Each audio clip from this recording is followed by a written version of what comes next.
The statement given up कि root 5 is prove that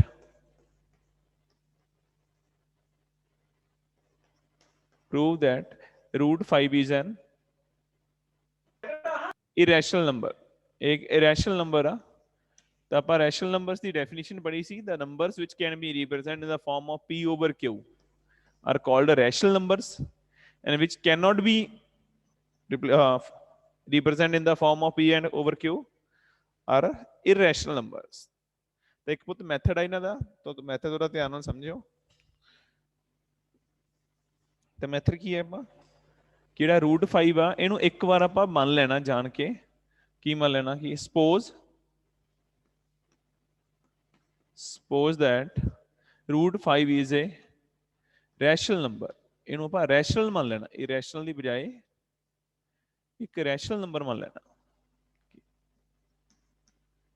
ठीक है, जो आप प्रूव करना ना आप जान के उदू उल्टा मान लेना, जो आप प्रूव करना सीगा उदी बजाय आप जानबूझ के मान लिया कि ये रैशनल नहीं गया, ये बल्कि एक रैशनल नंबर आ सपोज किया सिर्फ। तो ये एक रैशनल नंबर आ तो इहनूं आपां की लिख सकते हैं, so it can be represent in the form of p over q, इहनूं आपां p ओवर q फॉर्म च लिख सकते हैं अगर ये रैशनल नंबर है। तो एक डेफिनेशन होंदी है रैशनल नंबर दी, पी एंड क्यू नंबर्स आ दोनों की है, P and Q number are coprime number. आ नंबर देखो किहड़े हुंदे आ, को प्राइम नंबर्स। तो को प्राइम नंबर्स होंदे जिन्हां दे विच कोई भी कॉमन फैक्टर ना होवे,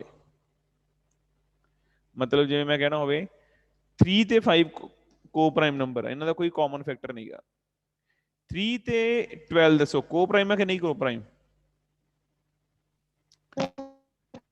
3 एंड 12 हाँ जी बताइए को प्राइम नहीं, क्योंकि इन्हां च 3 जेड़ा कॉमन फैक्टर आ जाएगा। मतलब आपां कोई भी p ते q दो नंबर इस तरह दे मन्ने जेड़े की है कोई भी कॉमन फैक्टर नहीं गा, मतलब कोई भी एज या नंबर नहीं जेड़ा दोवां नूं डिवाइड कर देवे, कोई एज या नंबर इत्थे है नहीं गा जेड़ा p नूं भी सेम नंबर ते डिवाइड कर देवे, q नूं भी सेम नंबर ते डिवाइड कर देवे। ते इस तरह दे नंबर्स नूं आपां को प्राइम नंबर बोलदे आ। जिवें एग्जांपल होर लैनी होवे 6 ते 7 को प्राइम दसो, 6 एंड 7 यस हाँ जी बताओ ये भी को प्राइम आ, इन्हां दे विच भी कोई कॉमन फैक्टर नहीं गा अपने कोले। 8 ते 9 को प्राइम आ, yes yes sir no yes नहीं पता या को प्राइम है 8 ਤੇ 9 भी को प्राइम ਆ, क्योंकि ਇਹਨਾਂ ਦੇ ਵਿੱਚ ਵੀ ਕੋਈ ਕਾਮਨ ਫੈਕਟਰ ਨਹੀਂਗਾ ਆਪਣੇ ਕੋਲੇ 8 ਤੇ 9 ਦੇ ਵਿੱਚ, ਹੈ ਨਾ। 8 2 ਦੇ ਟੇਬਲ ਤੇ ਜਾਂਦਾ, 9 3 ਦੇ ਟੇਬਲ ਤੇ ਆ, ਤਾਂ ਕਾਮਨ ਕੁਝ ਵੀ ਨਹੀਂ ਇਹਨਾਂ ਦੇ ਵਿੱਚ, ਇਹ ਵੀ ਕੋ ਪ੍ਰਾਈਮ ਨੰਬਰਸ ਆ। ਤਾਂ ਆਪਾਂ ਮੰਨ ਚੁੱਕੇ ਕਿ p ਤੇ q ਕੀ ਆ ਕੋ ਪ੍ਰਾਈਮ ਨੰਬਰਸ ਆ, ਤੇ √5 ਕੀ ਆ ਰੈਸ਼ਨਲ ਨੰਬਰ ਹੈ ਇੱਕ, ਇਹ ਰੈਸ਼ਨਲ ਨਹੀਂਗਾ, ਇੱਕ ਰੈਸ਼ਨਲ ਨੰਬਰ ਆ। ਠੀਕ ਹੈ, ਇੰਨਾ ਲੈਟ ਕਰਨ ਤੋਂ ਬਾਅਦ ਅੱਗੇ ਕੀ ਕਰਨਾ ਆਪਣਾ, ਆਪਾਂ ਅਗਲੇ ਸਟੈਪ ਨੂੰ ਧਿਆਨ ਨਾਲ ਸਮਝਿਓ। ਇਹਨੂੰ ਸੋਲਵ ਕਰਨ ਲਈ ਕਰ ਦੇਣਾ ਸਕੇਅਰਿੰਗ ਬੋਥ ਸਾਈਡ, ਇਸੇ ਨੰਬਰ ਦੀ ਸਕੇਅਰਿੰਗ ਕਰ ਦੇਣੀ ਆ ਦੋਨੋਂ side. Squaring both side we get √5 whole square equal to p over q square। ਤਾਂ ਸਕੇਅਰ ਨਾਲ 5 ਦਾ रूट कैंसिल हो जाएगा, इक्वल आ जाऊगा इस अगे 5 equal to p square over q square. होर अगे क्रॉस मल्टीप्लाई करांगे इन्हां दी की आ जाएगा इत्थे 5 into q square equal to p square. इत्थे तक आपां करता कि 5 इंटू q स्केयर इक्वल आ गया p स्केयर दे। तो यदा मतलब अगर मैं p स्केयर नूं लिखां तां की बन गया, देखो p स्केयर दे फैक्टर की बन गए जे लिखा जाए तां, जिवें आपां प्राइम फैक्टर बनावांगे p स्केयर दे किहड़े-किहड़े प्राइम फैक्टर बनने दसो। p स्केयर दा इक्वल आ 5 इंटू क्यू स्केयर नूं मैं दो बार तोड़ के लिखता q इंटू क्यू। तो p स्केयर दे तीन प्राइम फैक्टर्स बन गए किहड़े-किहड़े, एक 5 बन गया, एक q बन गया, एक q बन गया। तो इत्थों की शो होंदा पावांगे कि जिहड़ा 5 is a prime factor of p, जिहड़ा 5 आ वो की आ p दा एक प्राइम फैक्टर आ। समझ गए? तो एक नीचे लाइन लिखनी तुसीं, तो बाद वो आपे लिखो, मैं बोल रहा हूं तुसीं लाइन लिखो आपे। की लाइन लिखोगे कि 5 is a prime factor of p square as well as p दा भी फैक्टर होगा, जे p स्केयर दा फैक्टर है प्राइम तो 5 is prime factor of p square as well as p। ठीक है, ਇੱਥੇ ਤੱਕ ਦੇਖੋ ਬਤੋ ਸਮਝ ਲੱਗੀ ਸਾਰਿਆਂ ਨੂੰ? ਕਿ ਕੁਝ ਕੋਈ ਸਟੈਪ ਨਹੀਂ ਪਤਾ ਲੱਗ ਰਿਹਾ ਤਾਂ ਦੁਬਾਰਾ ਪੁੱਛ ਲਓ ਇੱਥੇ ਤੱਕ ਮੈਥੋਂ। ਕਿ ਆਪਾਂ ਇੱਥੋਂ ਤੱਕ ਇਹ ਪ੍ਰੂਵ ਕਰ ਚੁੱਕੇ ਹਾਂ ਹੁਣ ਕਿ ਜਿਹੜਾ 5 ਆ ਉਹ p ਦਾ ਪ੍ਰਾਈਮ ਫੈਕਟਰ ਆ। Yes sir. अगर कोई चीज नहीं दोबारा समझा दो, साडी क्लास कट हो गई। वो तो कोई YouTube पे वीडियो आ जाएगी दोनों, ठीक है। अगर विचों कुछ नहीं पता लगे तो जरूर पूछ लो मैंने दोबारा। वो तो फिर अपनी ना वो सारा सामने पूरा होना का, मीटिंग एंड हो जानी हो तक। Okay sir. हाँ जी, तो मैं एक बार लास्ट रिपीट करांगा सामने दोबारा, उदो एक बार दोबारा समझ लियो, ठीक है। हम इदू मैं अगला स्टेप ही करवाऊंगा। तो आप इत्थों तक प्रूव कर चुके हैं कि ਜਿਹੜਾ 5 ਆ is a prime factor of p square as well as p। Next step की करना, इस तो अगे ਆਪਾਂ ਹੁਣ नेक्स्ट स्टेप ਦੇ ਵਿੱਚ ਆਪਾਂ ਦੇਖਣਾ ਵਾ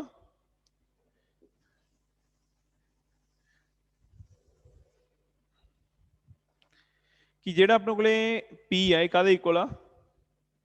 ਜਿਹੜਾ p ਆ ਇਹ 5 ਦਾ ਪ੍ਰਾਈਮ ਫੈਕਟਰ ਆ। ਤਾਂ p ਨੂੰ ਆਪਾਂ ਐਨੀ ਨੰਬਰ ਭਰ ਦੇਣਾ 5m, p ਨੂੰ ਪੁੱਟ ਕਰ ਦੇਣਾ 5m ਜਾਂ ਲਿਖ ਦੋ 100। ਜੇ ਆਪਾਂ ਇੱਥੇ ਪ੍ਰੂਵ ਕੀਤਾ ਨਾ ਕਿ ਜਿਹੜਾ 5 ਆ is a prime factor of p square ਜਾਂ ਕਹ ਲਓ ਐਸ ਵੈਲ ਐਸ p ਦਾ ਵੀ ਪ੍ਰਾਈਮ ਫੈਕਟਰ ਹੈ। ਤਾਂ 5 ਨੂੰ ਆਪਾਂ ਪੁੱਟ ਕਰ ਸਕਦੇ ਆ, p ਨੂੰ ਸੌਰੀ ਪੁੱਟ ਕਰ ਸਕਦੇ ਆ ਆਪਾਂ 5m। ਤੁਸੀਂ ਕਰਨਾ ਇਸੇ ਇਕੁਏਸ਼ਨ ਦੇ ਵਿੱਚ, ਧਿਆਨ ਦਿਓ ਇਧਰ, ਆਹ ਜਿਹੜੀ ਇਕੁਏਸ਼ਨ ਬਣੀ ਸੀ ਇਹਨੂੰ ਇਕੁਏਸ਼ਨ ਨੰਬਰ 1 ਕਹਿ ਲਿਓ, ਜਿਹੜੀ ਇੱਥੇ ਬਣੀ ਸੀ ਆਪਣੇ ਕੋਲ। ਇਸ ਇਕੁਏਸ਼ਨ ਦੇ ਵਿੱਚ p ਦੀ ਵੈਲਿਊ 5m ਪੁੱਟ ਕਰ ਦੇਣੀ ਆਪਾਂ। p ਦੀ ਵੈਲਿਊ ਕੀ ਪੁੱਟ ਕਰ ਦੋ, ਜਿੱਥੇ p ਆ ਰਿਹਾ ਉੱਥੇ 5m ਪੁੱਟ ਕਰ ਦੋ। ਥੋੜਾ ਇਹਨੂੰ ਸੋਲਵ ਕਰੋ,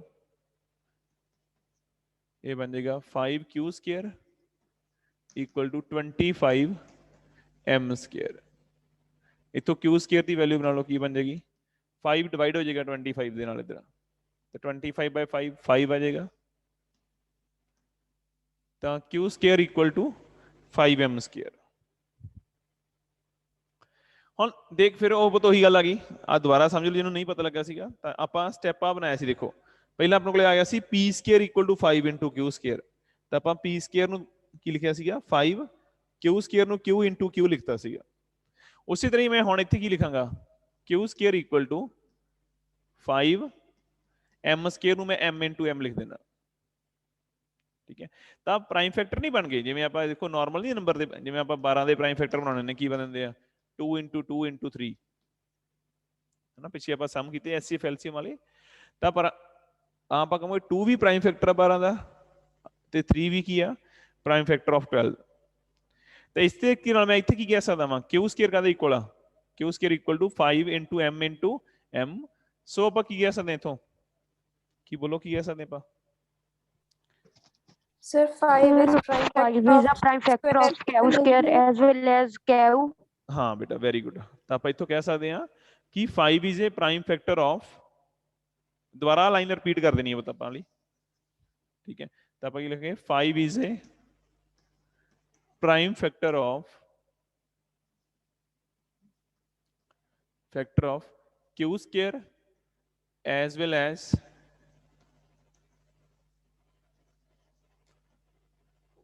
q। ਆਪਾਂ ਇੱਥੇ ਤੱਕ ਹੁਣ ਪ੍ਰੂਵ ਕਰ ਚੁੱਕੇ ਹਾਂ ਕਿ ਜਿਹੜਾ 5 ਆ ਉਹ ਆਪਣੇ ਕੋਲੇ ਕੀ ਆ ਪ੍ਰਾਈਮ ਫੈਕਟਰ ਆ ਗਿਆ ਕਾਹਦਾ of q square as well as q। q ਦਾ ਵੀ ਪ੍ਰਾਈਮ ਫੈਕਟਰ ਤੇ q ਸਕੁਅਰ ਦਾ ਵੀ ਪ੍ਰਾਈਮ ਫੈਕਟਰ ਹੈ।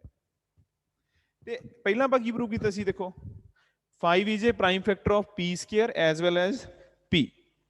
ਤੇ ਮਤਲਬ ਓਵਰਆਲ ਆਪਾਂ ਕੀ ਪ੍ਰੂਵ ਕਰਤਾ ਕਿ ਜਿਹੜਾ 5 ਆ ਉਹ p ਸਕੁਅਰ ਦਾ, p ਦਾ ਵੀ ਪ੍ਰਾਈਮ ਫੈਕਟਰ ਆ, ਤੇਰਾ 5 ਆ ਉਹ q ਦਾ ਵੀ ਪ੍ਰਾਈਮ ਫੈਕਟਰ ਆ। ਮਤਲਬ 5 ਦੋਵਾਂ ਦਾ ਹੀ ਪ੍ਰਾਈਮ ਫੈਕਟਰ ਬਣ ਗਿਆ, p ਦਾ ਵੀ ਪ੍ਰਾਈਮ ਫੈਕਟਰ ਬਣ ਗਿਆ, q ਦਾ ਵੀ ਪ੍ਰਾਈਮ ਫੈਕਟਰ ਬਣ ਗਿਆ। ਇੱਕ ਪੁੱਤ ਨਾ ਜਿਹੜੀ ਕਲਾਸ ਜੁਆਇਨ ਕਰਨੀ ਹੁੰਦੀ ਪਹਿਲੇ 5 ਮਿੰਟ ਪੁੱਤ ਜੁਆਇਨ ਕਰ ਲਿਆ ਕਰੋ, ਕੱਲ ਤੋਂ ਅਟੈਂਡੈਂਸ ਨਹੀਂ ਲੱਗੇਗੀ ਪੁੱਤ, ਜਿਹੜੀ ਲਾਸਟ ਤੇ ਤੁਸੀਂ ਦੁਬਾਰਾ ਆਉਣੇ ਆ। ਸਿਰਫ 5-7 ਮਿੰਟ ਹੋਣਗੇ, ਠੀਕ ਹੈ। ਤੁਸੀਂ ਕਾਫੀ ਬੱਚੇ ਹੁਣ ਬਾਅਦ ਚ ਆਏ ਆ, ਮੇਰੇ ਤੋਂ ਕਾਪੀ ਚੈੱਕ ਨਹੀਂ ਕਰਵਾਈਆਂ ਤੇ ਤੁਸੀਂ ਕਲਾਸ ਲਾ ਰਹੇ ਹੋ, हरजीत सिंह बाद च आया होया वा, एक दो बच्चे होर आ, मनप्रीत कौर बाद च लेट आई अज। तो कल तो बाद आपने पहले 5 तो बाद 10 मैक्सिमम 10 मिनट तो पहला पहला क्लास चेक करवा आके आपकी कॉपी चेक करवा के उस बाद क्लास लाने लगना वा। तो बेटा एक बार मैं दोबारा रिपीट करना शुरू तो सम देखो की सीगा कि आप प्रूव करना सीगा कि ਜਿਹੜਾ 5 is A irrational number, irrational prove करना सी ਆਪਾਂ 5 ਨੂੰ। तो मैं की ਕੀਤਾ ਇੱਕ ਵਾਰੀ ਜਾਣਬੁੱਝ ਕੇ ਆਪਾਂ ਮੰਨ ਲਿਆ ਕਿ ਸਪੋਜ਼ ਕਿ √5 इज ए ਰੈਸ਼ਨਲ ਨੰਬਰ, ਇਰੈਸ਼ਨਲ ਨਹੀਂ ਮੰਨਿਆ ਆਪਾਂ, ਜਾਣ ਕੇ ਨੂੰ ਆਪਾਂ ਮੰਨ ਲਿਆ ਕਿ ਇਹ ਕੀ ਹੈ ਇੱਕ ਰੈਸ਼ਨਲ ਨੰਬਰ ਆ। ਤਾਂ ਰੈਸ਼ਨਲ ਨੰਬਰ ਨੂੰ ਆਪਾਂ ਕਿਹੜੀ ਫਾਰਮ 'ਚ ਲਿਖ ਸਕਦੇ ਆ, P/Q ਫਾਰਮ 'ਚ। ਤੇ P ਤੇ Q ਦੋਨੋਂ ਕੀ ਹੋਣੇ ਜ਼ਰੂਰੀ ਹੁੰਦੇ ਆਪਣੇ ਕੋਲੇ, P ਐਂਡ Q ਆਰ ਕੋ ਪ੍ਰਾਈਮ ਨੰਬਰਸ। ਤੇ ਮੈਂ ਦੱਸਿਆ ਸੀ ਤੁਹਾਨੂੰ ਕੋ ਪ੍ਰਾਈਮ ਨੰਬਰਸ ਕਿਹੜੇ ਹੋਣਗੇ, ਜਿਨ੍ਹਾਂ ਦਾ ਕੋਈ ਵੀ ਕਾਮਨ ਫੈਕਟਰ ਨਹੀਂ ਹੁੰਦਾਗਾ। मतलब P ਤੇ Q ਦਾ ਆ ਲਾਈਨ ਨੂੰ ਦੁਬਾਰਾ ਮੈਂ ਰਿਪੀਟ ਕਰੂੰਗਾ ਲਾਸਟ ਦੇ ਉੱਪਰ, ਤਾਂ ਚੰਗੀ ਤਰ੍ਹਾਂ ਦਿਮਾਗ 'ਚ ਬਿਠਾਓ ਕੀ ਬੋਲ ਰਿਹਾ ਮੈਂ ਕਿ P ਐਂਡ Q ਆਰ ਕੋ ਪ੍ਰਾਈਮ ਨੰਬਰਸ। ਕੋ prime means they can have don't have any common factor, ਇਹਨਾਂ ਦੋਵਾਂ ਦਾ ਕੋਈ ਵੀ ਕਾਮਨ ਫੈਕਟਰ ਨਹੀਂ ਹੈਗਾ, ਤਾਂ ਕਿ ਇਹਨਾਂ ਨੂੰ ਆਪਾਂ ਕੋ ਪ੍ਰਾਈਮ ਨੰਬਰਸ ਬੋਲਦੇ ਆ। ਬਟ ਹੁਣ ਆਪਾਂ ਜਦੋਂ ਸੋਲਵ ਕੀਤਾ ਇਹਨੂੰ ਇਸੇ ਚੀਜ਼ ਨੂੰ, ਤਾਂ ਸੋਲਵ ਕਰਨ ਤੋਂ ਬਾਅਦ ਮੈਨੂੰ ਕੀ ਮਿਲਿਆ ਦੇਖੋ, ਮੈਂ ਸਕੇਅਰਿੰਗ ਕੀਤੀ ਇਹਨਾਂ ਦੋਨਾਂ ਦੀ, ਸਕੇਅਰਿੰਗ ਕਰਨ ਤੋਂ ਬਾਅਦ √5 ਨਾਲ ਕੱਟਿਆ ਗਿਆ ਆਪਣੇ ਕੋਲੇ ਸਕੇਅਰ, ਤਾਂ 5 ਇਕੁਅਲ ਟੂ ਆ ਗਿਆ P²/Q²। ਕ੍ਰਾਸ ਮਲਟੀਪਲਾਈ ਕੀਤੀ ਤਾਂ ਆ ਗਿਆ ਆਪਣੇ ਕੋਲੇ 5 × Q² equal to P²। P² ਦੀ ਜਿਹੜੀ ਵੈਲਿਊ ਆਪਣੇ ਕੋਲੇ ਕਾਹਦੇ ਇਕੁਅਲ ਆਈ ਆ, 5 × Q × Q। ਤਾਂ ਇੱਥੋਂ ਆਪਾਂ ਨੂੰ ਕੀ ਮਿਲਿਆ ਫਿਰ,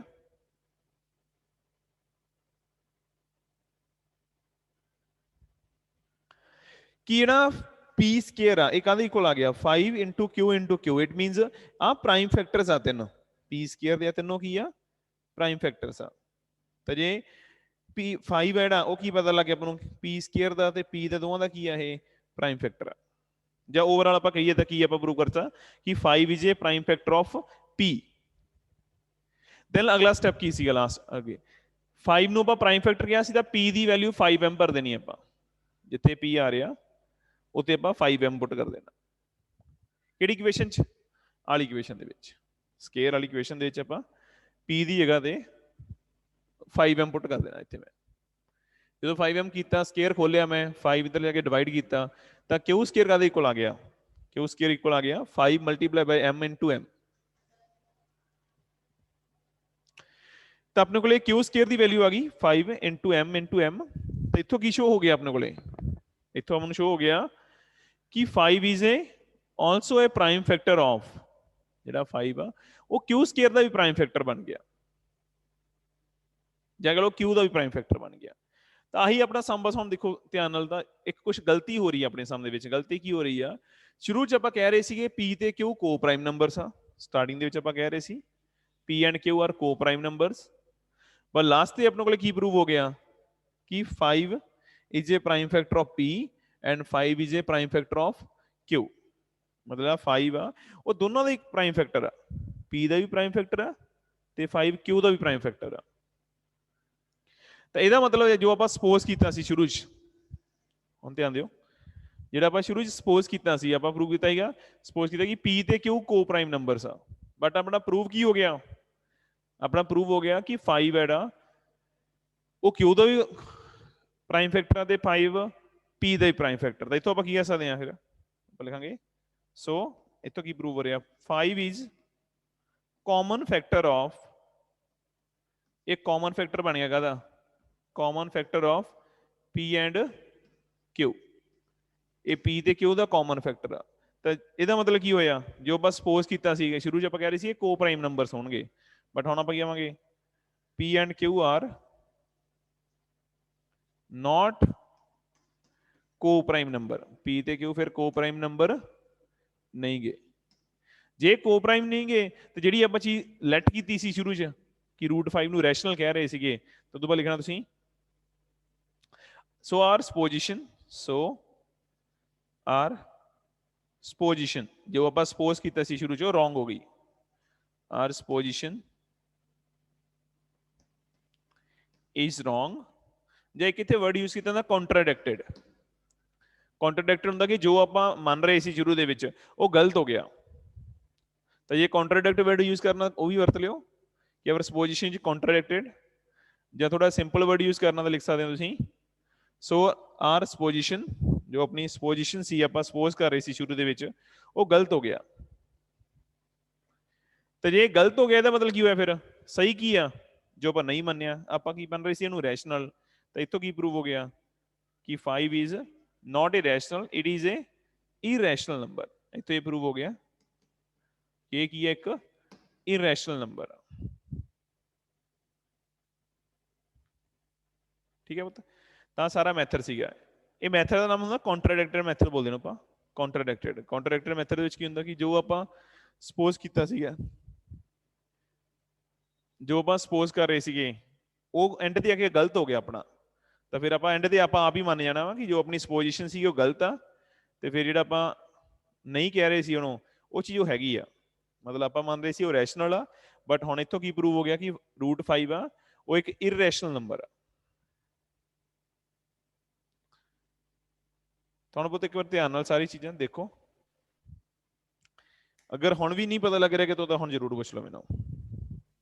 ਸਰ ਜਿਹੜਾ ਸੈਕਿੰਡ ਕੁਐਸਚਨ ਹੈ ਉਹਦੇ ਵਿੱਚ ਲਿਖਿਆ 3 + 2 √5, ਸੋ ਜਿਹੜਾ ਬਾਹਰ ਲਿਖਿਆ ਪਲੱਸ ਚ ਉਹਨਾਂ ਨੂੰ ਪਲੱਸ ਕਰ ਦੇਣਾ।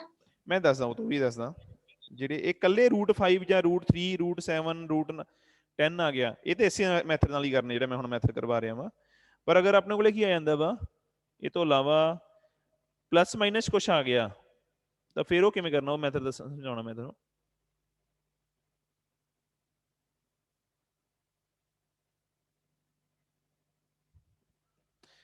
ਤਾਂ ਜਿਵੇਂ ਇੱਕ ਸਮ ਹੋਰ ਕਰਦੇ ਆਪਾਂ, ਜਿਹੜਾ ਸੈਕਿੰਡ ਪਾਰਟ ਦੇ ਸਮ ਆ ਨਾ, ਉਹਦੇ ਵਿੱਚ ਨਾ ਕੁਝ ਪਲੱਸ ਮਾਈਨਸ ਆ ਜਾਏਗਾ ਨਾਲ।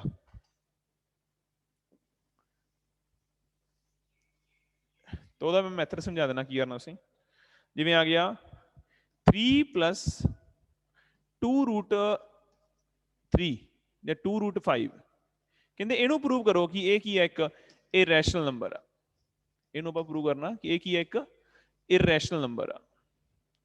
ਤਾਂ ਇਸ ਤਰ੍ਹਾਂ ਦੇ ਨੰਬਰ ਨੂੰ ਆਪਾਂ ਇਰੈਸ਼ਨਲ ਕਿਵੇਂ ਪ੍ਰੂਵ ਕਰਾਂਗੇ? ਤੇ ਇਹਦੇ ਲਈ ਦੋ ਸਟੈਪ ਚੱਲਣੇ ਆਪਾਂ। ਦੋ ਸਟੈਪ ਕਿਹੜੇ ਹੋਣਗੇ ਦੇਖੋ।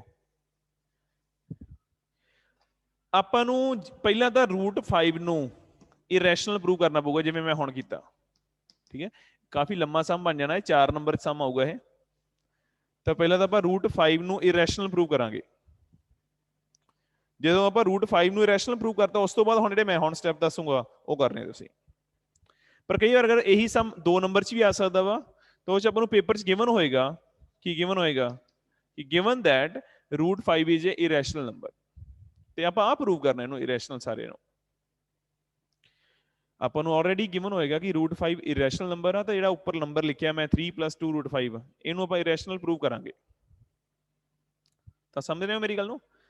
ਜੇ ਤਾਂ ਆਪਾਂ ਨੂੰ ਕੁਝ ਵੀ ਨਹੀਂ ਗਿਵਨ ਪੇਪਰ ਦੇ ਵਿੱਚ, ਫਿਰ ਤਾਂ 4 ਨੰਬਰ ਦਾ ਸਮ ਆ, ਤਾਂ ਉਹਦੇ ਲਈ ਪਹਿਲਾਂ √5 ਨੂੰ ਆਪਾਂ ਇਰੈਸ਼ਨਲ ਪ੍ਰੂਵ ਕਰਨਾ ਪਏਗਾ। ਜਿਵੇਂ ਹੁਣ ਮੈਂ ਪਹਿਲਾ ਸਟੈਪ ਆਪਾਂ ਕਰਕੇ ਹਟੇ ਆ ਸਾਰੇ, ਤਾਂ ਉਹ ਕਰਨ ਤੋਂ ਬਾਅਦ ਇਹ ਹੁਣ ਅਗਲਾ ਸਟੈਪ ਹੋਊਗਾ। ਤੇ ਜੇ ਆਪਾਂ ਨੂੰ ਪੇਪਰ 'ਚ ਕਹਿ ਹੀ ਦਿੱਤਾ ਕਿ √5 ਇਜ਼ ਇਰੈਸ਼ਨਲ ਨੰਬਰ, ਤਾਂ ਫਿਰ ਉਸ ਤੋਂ ਬਾਅਦ ਦੇਖੋ ਆਪਾਂ ਕਿਵੇਂ ਕਰਨਾ, ਧਿਆਨ ਦਿਓ। ਤਾਂ ਉਸ ਤੋਂ ਬਾਅਦ ਲਗਭਗ ਮੈਥਡ ਪਹਿਲਾਂ ਲਈ ਆ। ਇਸ ਨੰਬਰ ਨੂੰ ਆਪਾਂ ਮੰਨ ਲੈਣਾ ਕਿ ਇਹ ਕੀ ਹੈ, ਇੱਕ ਰੈਸ਼ਨਲ ਨੰਬਰ ਆ। ਹੁਣ ਰੈਸ਼ਨਲ ਨੰਬਰ ਆਪਾਂ P/Q ਫਾਰਮ 'ਚ ਨਹੀਂ ਲਿਖਣਾ, R ਦੀ ਫਾਰਮ 'ਚ ਲਿਖ ਦੇਣਾ ਕਿ 3 + √5 ਇਜ਼ ਏ ਰੈਸ਼ਨਲ ਨੰਬਰ। ਇਹਨੂੰ ਇੱਕ ਵਾਰੀ ਸਪੋਜ਼ ਕਰ ਲਿਓ, ਇਹ ਕਿਹੜਾ ਨੰਬਰ ਆ, ਇਹ ਇੱਕ ਰੈਸ਼ਨਲ ਨੰਬਰ ਆ। ਤਾਂ ਰੈਸ਼ਨਲ ਨੰਬਰ ਸਪੋਜ਼ ਕਰਨ ਤੋਂ ਬਾਅਦ ਕੀ ਕਰਾਂਗੇ ਆਪਾਂ, √5 ਜਿਹੜਾ ਨੰਬਰ ਹੋਊਗਾ ਇਹਨੂੰ ਇੱਕ ਸਾਈਡ ਕਰ ਲੈਣਾ, ਬਾਕੀ ਨੰਬਰ ਆਪਾਂ R ਵਾਲੀ ਸਾਈਡ ਲੈ ਜਾਣੇ ਆ। ਤੇ ਇਹ R-3 ਕੀ ਆ ਜਾਏਗਾ, 3 ਮਾਈਨਸ ਹੋ ਗਿਆ। ਹੁਣ R ਵੀ ਰੈਸ਼ਨਲ ਨੰਬਰ ਆ, 3 ਵੀ ਰੈਸ਼ਨਲ ਨੰਬਰ ਆ। ਰੈਸ਼ਨਲ ਚੋਂ ਆਪਾਂ ਰੈਸ਼ਨਲ ਮਾਈਨਸ ਕਰਾਂਗੇ ਤਾਂ ਕੀ ਆਏਗਾ, ਇੱਥੇ ਲਿਖਿਓ, ਇਹ ਡਿਫਰੈਂਸ ਆ ਗਿਆ ਦੋ ਨੰਬਰਾਂ ਦਾ। ਡਿਫਰੈਂਸ ਆਫ 2 ਰੈਸ਼ਨਲ ਨੰਬਰ, ਅਗਰ ਆਪਾਂ 2 ਨੰਬਰ ਰੈਸ਼ਨਲ ਲਈਏ ਤਾਂ ਉਹਨਾਂ ਦਾ ਰੈਸ਼ਨਲ ਦਾ ਡਿਫਰੈਂਸ ਵੀ ਕੀ ਆਏਗਾ, ਰੈਸ਼ਨਲ ਨੰਬਰ ਇਜ਼ ਆਲਸੋ ਇਰੈਸ਼ਨਲ। ਠੀਕ ਹੈ, 2 ਰੈਸ਼ਨਲ ਨੰਬਰ ਨੂੰ ਆਪਾਂ ਪਲੱਸ ਮਾਈਨਸ ਕਰ ਦਾਂਗੇ ਤਾਂ ਵੀ ਆਨਸਰ ਕੀ ਰਹੂਗਾ, ਰੈਸ਼ਨਲ ਹੀ ਰਹੇਗਾ। ਫਿਰ √5 ਨੂੰ ਇੱਧਰ ਰੱਖ ਲਓ, 2 ਨੂੰ ਡਿਵਾਈਡ ਕਰ ਦਿਓ ਜਾ ਕੇ ਉਧਰ, ਜਿਹੜਾ 2 ਮਲਟੀਪਲਾਈ ਸੀ ਆਪਾਂ ਡਿਵਾਈਡ ਕਰਤਾ। ਹੁਣ ਆਪਾਂ ਕੀ ਆਵਾਂਗੇ, ਫਿਰ ਹੁਣ ਤੁਸੀਂ ਲਾਈਨ ਆਪੇ ਲਿਖ ਲਿਓ, उपरला नंबर रैशनल आ, 2 भी रैशनल नंबर आ। अगर आप दो नंबर रैशनल्स ਨੂੰ डिवाइड कर दांगे ਤਾਂ भी वो नंबर की रहेगा, रैशनल ही रहेगा। ਤੇ ਇੱਥੇ ਤੁਸੀਂ ਲਾਈਨ ਲਿਖਿਓ कि division of to rational number is also rational. अगर आप दो नंबर ਨੂੰ रैशनल ਨੂੰ डिवाइड ਕਰਦੇ ਆ ਤਾਂ ਵੀ ਆਨਸਰ ਕੀ ਆਏਗਾ, रैशनल ही आएगा। ਤਾਂ ਇਸ ਤੋਂ ਲਾਸਟ ਸਟੈਪ ਕੀ ਲਿਖਣਾ, ਇਸ ਤੋਂ ਬਾਅਦ ਦੇਖੋ ਇੱਧਰ ਜਿਹੜਾ ਨੰਬਰ ਬਣਿਆ ਸਾਰਾ, ਇਹ ਕਿਹੜਾ ਨੰਬਰ ਆ ਗਿਆ, ਇਹ ਨੰਬਰ ਆ ਗਿਆ ਰੈਸ਼ਨਲ। ਪਰ √5 ਨੂੰ ਆਪਾਂ ਨੂੰ ਪ੍ਰੂਵ ਕਰਤਾ ਜਾਂ ਆਪਾਂ ਨੂੰ ਗਿਵਨ ਹੋਏਗਾ ਪੇਪਰ ਦੇ ਵਿੱਚ, ਇਹ ਕੀ ਆ, ਜਿਹੜਾ √5 ਆ ਉਹ ਕਿਹੜਾ ਨੰਬਰ ਹੈ, ਇੱਕ ਇਰੈਸ਼ਨਲ ਨੰਬਰ ਆ। ਤੇ ਦੇਖੋ ਕੀ ਹੋ ਗਿਆ, ਇੱਥੇ ਆਪਾਂ ਪ੍ਰੂਵ ਕਰਤਾ ਕਿ ਇੱਕ ਨੰਬਰ ਇਰੈਸ਼ਨਲ ਆ, ਇਧਰਲੀ ਸਾਈਡ ਰੈਸ਼ਨਲ ਨੰਬਰ ਆ, ਤਾਂ ਇਹ ਇਕੁਅਲ ਪ੍ਰੂਵ ਹੋ ਰਹੇ ਆ। ਪਰ ਆਪਾਂ ਇਟ ਇਜ਼ ਨਾਟ ਪੋਸੀਬਲ, ਇੱਥੇ ਨਾਟ ਇਕੁਅਲ ਟੂ ਦਾ ਸਾਈਨ ਲਾ ਕੇ नीचे लिख दो, it is not possible an irrational number can not be equal to a rational number. ठीक है, लाइन लिखो इतने एक नीचे की लिखनी लाइन कि rational equal to irrational prove हो गया ना अपने को, थले एक नॉट इक्वल टू दा साइन ला के थले लिख देना तुसी, it is not possible, it is not possible, ये पॉसिबल ही नहीं गया। ये मतलब जे पॉसिबल नहीं गया तो जेड़ा ਆਪਾਂ ਸ਼ੁਰੂ ਚ ਮੰਨਿਆ ਸੀਗਾ, ਕੀ ਮੰਨਿਆ ਸੀ ਆਪਾਂ ਸ਼ੁਰੂ ਚ कि एक